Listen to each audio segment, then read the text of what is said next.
You consulted outfits, especially on corruption alone. And you, at the beginning, said that interrogation is something that you are good at. You give a couple of examples where you were faced with some peculiar challenges, where you were dispatched to places around the world to figure out what was happening. And then you realize it's black and white, and you offer your recommendations, but then the guys at the top might start scratching their heads. If we do this, will it help the shareholders, or is it at odds? Or any such example which left you wondering, it's common sense to me, but it doesn't appear to be so to the other guy to whom you are explaining things. Yeah, there's this whole story in the book about offshore oil and gas deal I worked on in Angola. And so this was a company, an international investor, actually backed by Goldman Sachs, and they went into Angola, and what Angola was doing was selling offshore oil and gas blocks. And what Angola was saying is, the Angolan government is, you want to buy one of these blocks, you've got to have a local joint venture partner.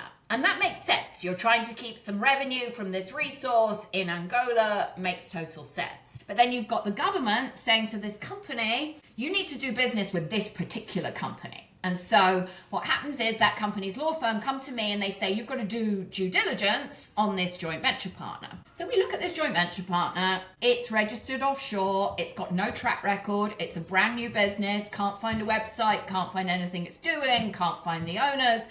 And I'm like, well, look, this is a country with a lot of corruption, where you've got a small group of very rich people that own everything. We can't prove the ownership of this block, but it's very, very obvious. I don't need to do an investigation to know this is going to be a company that's very politically connected, that people in the government are trying to push my client to do business with. So you don't need to go and pull a lot of documents and find the registration and find the beneficial ownership to understand this is about the political economy of Angola.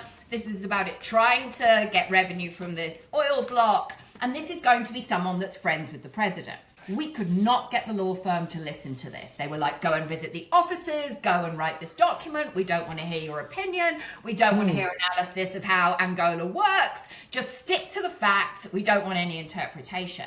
And this is a sort of, I think, really good example of kind of willful blindness. It's like, what can you prove? If you can't prove it, we're going to go ahead with the deal. But you can see already from the structure of the deal that there's a problem. And so I think that's a very good example of how kind of policies and procedures and due diligence approaches that are designed to answer these kind of questions can be misinterpreted and misused by companies and professional services firms to get the answer they want, which is you can go ahead and do the deal.